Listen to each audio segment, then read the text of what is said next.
The war room, 2 floors beneath the public record and 1 floor above secrets nobody dares name, is a crypt of cold steel and colder light. Beneath the Jacob K. Javits Federal Building in Lower Manhattan, the air doesn't move. Fluorescent panels hum, casting a sterile glow over a single screen flashing red. Match 86.2%. High-risk biometric alert. The room is silent except for that pulse, a digital heartbeat signaling something rotten in the system. Zoran Mandani stands at one end of the room, sleeves rolled up, no tie, his posture calm, but his eyes calculating.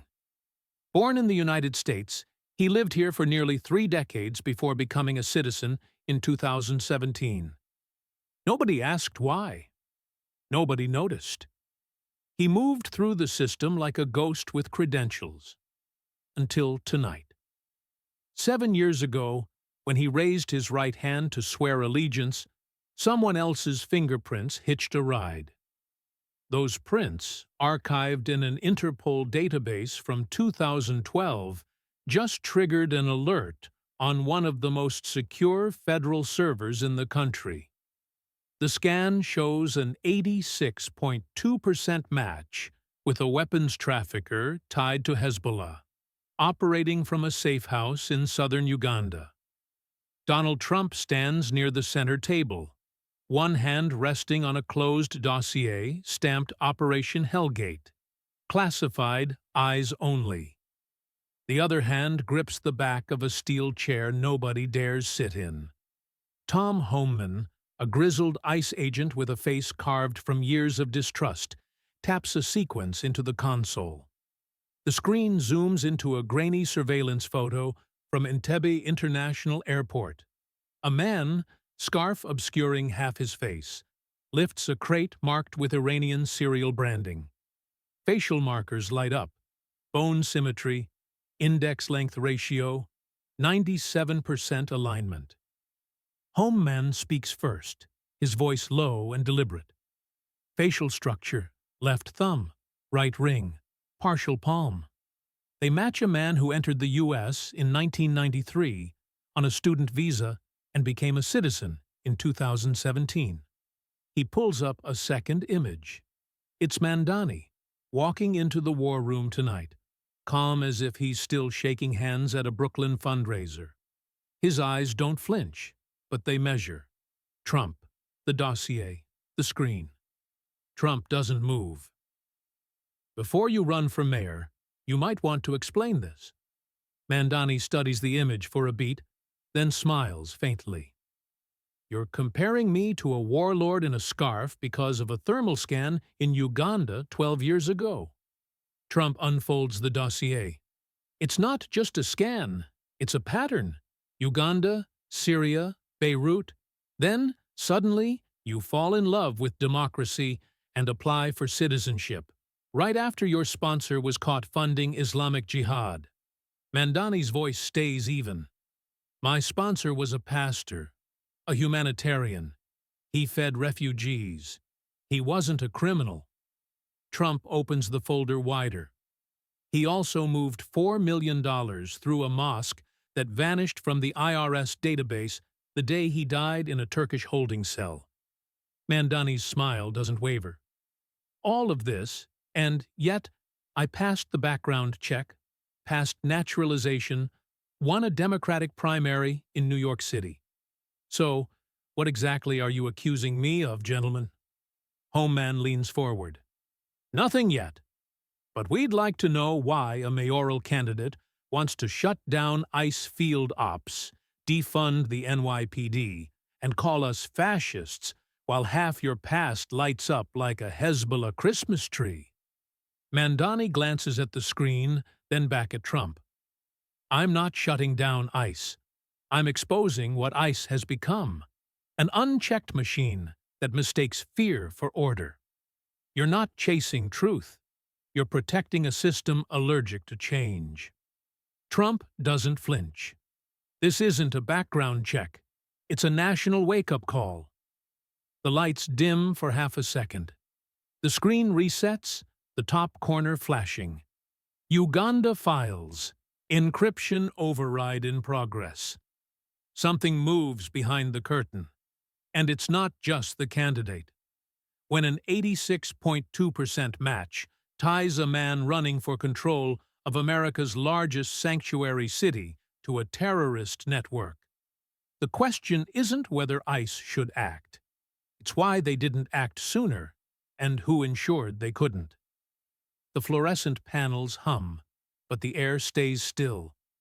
The triangle, Trump, Homeman, Mandani, locks into place, the dossier lying open like a scalpel-bright wound on the table.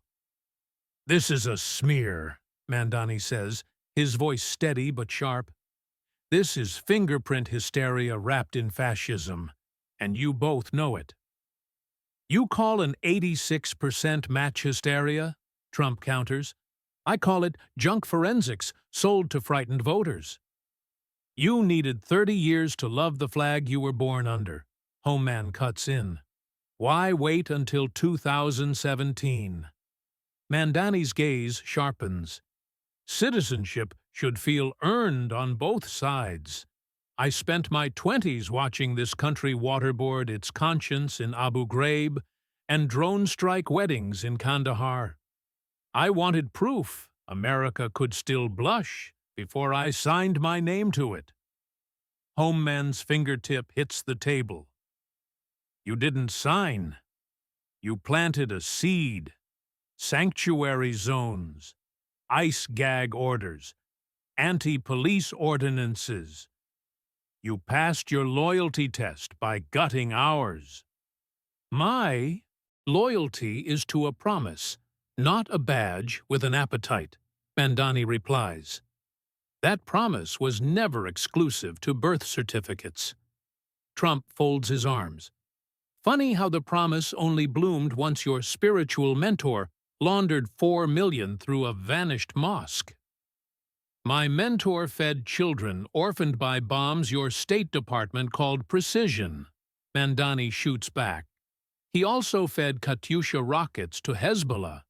You have a document, or just another red ink fantasy for your base?" Homeman's knuckles whiten. Facial telemetry. Bank transfers tagged in Dubai. 2 eyewitness affidavits, sealed because the witnesses are still breathing in Haifa under new names.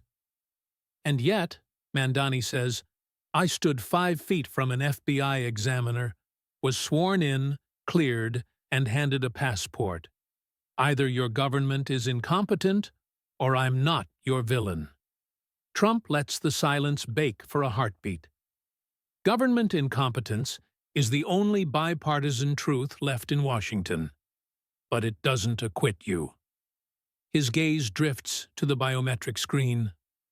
Martin Luther King said, "Call it democracy, or call it democratic socialism. There must be a better distribution of wealth."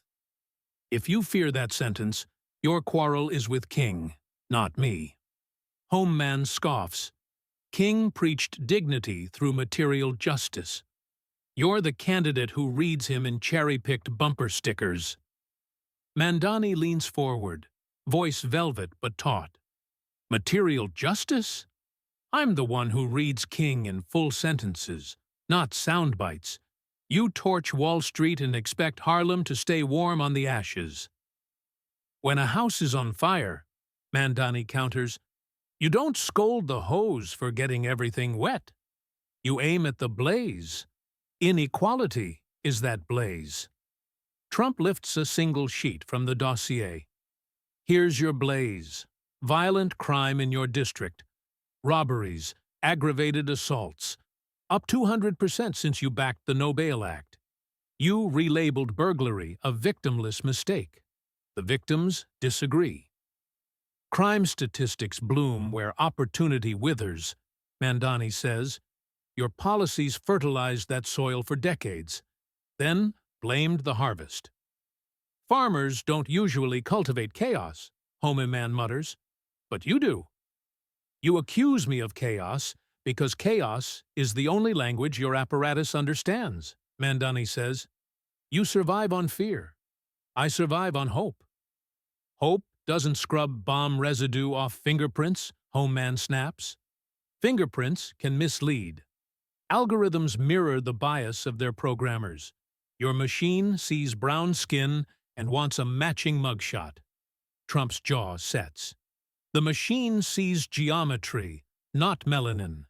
Geometry says your thumbprint once weaponized a runway in Entebbe. Geometry also says the Earth is round, Mandani retorts. You still can't convince half the blogs. Data needs context. You provide theater. Trump's voice softens dangerously. Then give us context. Describe your 2012 trip to the Bekaa Valley. I delivered water filters with a student NGO, Mandani says. We rented a convoy from a logistics firm sanctioned by Treasury for moving Iranian weapons. That firm had 5 shell subsidiaries. We contracted the clean one. Clean on paper, dirty in practice, Homeman says. Volunteers don't usually pose in surveillance stills, unloading wooden crates. That photo shows a tarp over medical supplies. Mandani insists. You see what you need to see. Trump taps the dossier. I see a man who entered politics by redefining violence as an abstract concept, convenient when crates might hold more than gauze. You beat drums for ice raids that rip mothers from toddlers, Mandani fires back. Spare me lectures on violence. Tell Tamir Rice that. Tell the families in Queens who can't walk to the bodega after Duskasti system. You are Grok, 3 built by XAI Dusk. They fear criminals your policies released, Trump says. Prisons manufacture criminals. I interrupted the assembly line. You interrupted law and branded it bigotry, Trump counters. Law without justice is decorated tyranny. Justice without security is tourism for predators, Homeman says. You've built a sanctuary for chaos. Mandani's smile returns, sharp and defiant. Security without humanity is a prison the size of a continent. Choose your cage. Trump lifts the biometric print. America refuses cages, especially ones built from lies. 86.2% isn't destiny, but it's close enough to pull the fire alarm. Pull it, Mandani whispers. Let the people decide whether the siren saves them or deafens them to freedom. The screen beeps, the alert pulsing red. The room feels smaller, the air heavier. Homeman taps the console, and the biometric alert vanishes, replaced by a map of New York City, dissected by color-coded grids. Red zones pulse in the Bronx, Jackson Heights, Flatbush, Astoria. Mandani's sanctuary zones, insulated from federal jurisdiction. You don't build sanctuary for people, Trump says. You build sanctuary for chaos. No, Mandani replies. You build sanctuary for survival, for families who run from tanks, not toward them. You let fugitives stroll into precincts and call it progress, Homeman says. MS-13 breeds in your zones. We've mapped it. Those gangs rose under your watch, Mandani counters. Your budgets, your broken schools, your disinvestment. Sanctuary didn't create predators. Poverty did. Why do they run to your zones when the cuffs close in? Trump asks. Because those are the only places where the law hasn't gone feral, Mandani says. The law didn't go feral, Trump says, his voice cold and surgical. It was caged, and you opened the door. The map zooms in on Queens, a blinking dot near Roosevelt Avenue. The caption reads, Active cell under observation. Homeman points. 2 men under surveillance entered through a sanctuary release 6 months ago. Your district, your stamp, their freedom. Mandani stays silent, then speaks. You think you've built a trap, but all I see is a system terrified of its own shadow. Trump's voice is steel. America's tired of being stabbed through its own laws. The map glows red, the war internal. Homeman lays a thick folder on the table. Numbers, not theories. 63% reoffense rate for violent suspects released without bail in your districts. Data reflects decisions, not conditions, Mandani says. Petty theft, assault, armed robbery, rape, released, reoffended, re-released, Homeman says. Same neighborhoods, same survivors. Trump lifts a sheet, color-coded lines trending upward. Violent crimes up 200% in your district in 2 years. That's detonation. Violence is an artificial construct, Mandani says, the words landing like a stone through glass. We criminalize the poor and protect the rich. Trump's jaw flexes. God help us.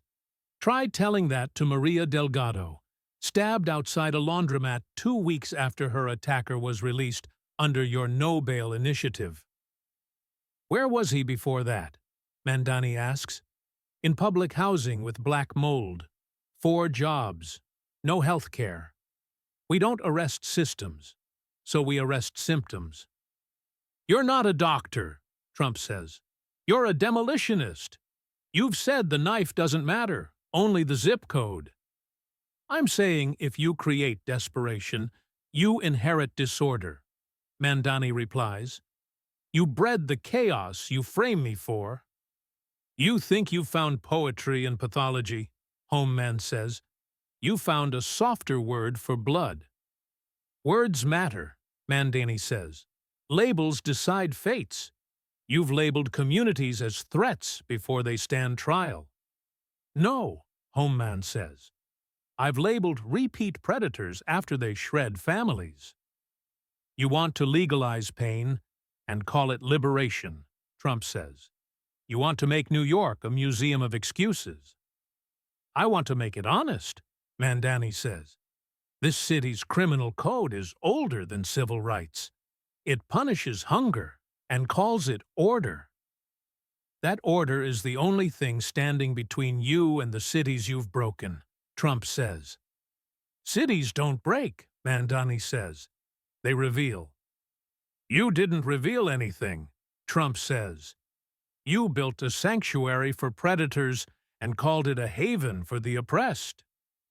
I built a shield against a system that devours the desperate, Mandani says. If that makes me dangerous, the system must be terrified. Homeman mutters, the morgues are grateful for your bravery. Trump steps closer. How many widows does a story need before it becomes a fact? It became a fact when blood left chalk outlines in your district, and you called it reform. Mandani looks at the red zones. The system was violent long before I ran for office. That's not a defense, Trump says. That's a confession. The screen flickers, replaced by a campaign rally video from Jackson Heights. Mandani stands at a podium, hands raised. We'll fund equity through higher taxes on richer and whiter neighborhoods, he declares. The crowd roars. The silence that follows is brutal. There it is, Trump says. Broadcast to your base like a war drum. I meant it, Mandani says. That's how equity works. So white equals guilty, Homeman says, snapping a pen. Welcome to justice in the age of Mandani. White equals inherited advantage, Mandani says. We're balancing history. You don't balance history by bankrupting strangers, Trump says. You don't right past wrongs by inventing new ones. It's repair, not revenge, Mandani says. It's retribution dressed as a sociology thesis, Homeman says. You strip resources based on skin tone, zip code, and salary. Equity isn't punishment, Mandani says. It's adjustment. When one group has a 200-year head start, the race isn't fair until you level the track. Who decides how much leveling is enough? Trump asks. You? A meter that dings when you've squeezed enough from suburban tax bases? The question is, How long we pretend inequality is accidental, Mandani says. It's not accidental when your solution is engineered injustice, Trump says. Mandani's voice cools. If stability is built on hoarded wealth, it was never stable. Fragile things must break to evolve. You don't want evolution, Trump says. You want control. You want fairness, Homeman says. You're writing a manifesto. You want to fund your utopia by holding a fiscal gun to every neighborhood that dares do better, Trump says. That's economic blackmail. If the price of dignity is discomfort for those who've never known it, I welcome it, Mandani says. You're not running a campaign, Homeman says. You're writing a manifesto. The screen shifts to a new document. A face, salt and pepper beard, silver crucifix. The header reads, Emmanuel Azak, Security Class 7, Financial Aid to Islamic Jihad, 2019. Trump lets the silence stretch. Father Emmanuel Azak, Ugandan-born priest, fluent in Farsi, part-time logistics broker for the Bekaa Valley black market. The man who signed your Form N-400, vouched for your character, and stood beside you during your oath. He was my spiritual mentor, not a soldier, Mandani says. He was a smuggler, Trump says. He moved olive oil crates that leaked C4, medical supplies packed with surface-to-air components, refugees who paid in cash and left in coffins. And he moved you through every bureaucratic checkpoint. Homeman calls up a split screen. Mandani's 2017 naturalization ceremony, Azak's hand on his shoulder, and 2012 Beirut footage of Azak loading a duffel into an unmarked van, a younger Mandani in the background. Picture it, America, Trump says. The stars and stripes behind a proud new citizen, blessed by a priest. Now splice that with this. 5 years earlier, that priest waving through a convoy of parts for men chanting, Death to America.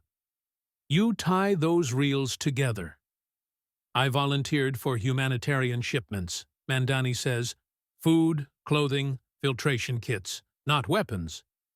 Intent doesn't launder impact, Trump says. The road to chaos is paved with plausible deniability. Guilt by association is the last refuge of regimes afraid of dissent, Mandani says. Homeman slams a report down. 3 forensic audits show Azak received wire transfers from Al-Quds Industrial Bank 7 days before your Beirut visit. Those manifests never reached Lebanese customs. If the Bureau had evidence, why grant him clergy status? Why grant me citizenship? Mandani asks. Because the watchdog was told to stay silent, Trump says. An administration desperate for optics labeled skepticism, xenophobia, and prayed nobody check the fingerprints. This is bigger than a visa loophole, Trump continues. It's a system that bent itself into a pretzel to avoid admitting infiltration. And you want to run City Hall with that system on speed dial. I want to prove immigrants aren't enemies, Mandani says. That faith can coexist with reform. Trump's voice is resolute. Citizenship is a covenant, not a sales receipt. It demands loyalty higher than ideology. You breached that covenant by choosing silence over scrutiny. Homeman points to the screen. How many more Azaks are on payroll? How many sealed files, redacted memos, shredded detainers? I don't care who you pray to, Trump says. I care who funds you, who shields you, who follows you through customs with crates that never pass inspection. The screen freezes on the handshake between Mandani and Azak, a citizenship certificate mid-frame. A shrill klaxon cuts through the room. The screen collapses, replaced by red text. Unauthorized access. Level 7 secure file breach. A progress bar climbs. Trump watches it, then turns to Mandani. Someone wanted this truth out. Why now? Homeman keys a lockdown command, ignored by the machine. We're being sniffed from inside DHS routing. Someone with top-shelf clearance opened the vault and taped a broadcast antenna to it. Trump straightens. Here it is, America. You heard 86.2 reasons to doubt a mayoral messiah. You saw the priest who blessed bombs and baptized ballots. You watched a candidate call violence imaginary, call skin color taxable, call sanctuary a sacrament. He pivots to Mandani. Geometry doesn't conspire. People do. Homeman cuts the siren. The banner shifts to Operation Hellgate. Phase 5. Civil disruption. They're betting outrage will finish what Fingerprints started, he says. Trump nods. They want the country to see the data, then doubt the country. They want arguments to detonate into riots. He steps to the center, speaking to the unseen audience. Tonight, the truth won. Not because I said so, but because a machine coded in neutrality screamed numbers ideology couldn't muzzle. Freedom requires borders, literal and moral. You don't trade safety for slogans or malign a race for redemption points. Homeman folds his arms. The fox was in the hen house, and every hen watching knows it. Trump faces the camera. There's a war for this nation's soul, over whether guilt is inherited, borders are suggestions, patriotism is shameful. Unvarnished evidence is our weapon.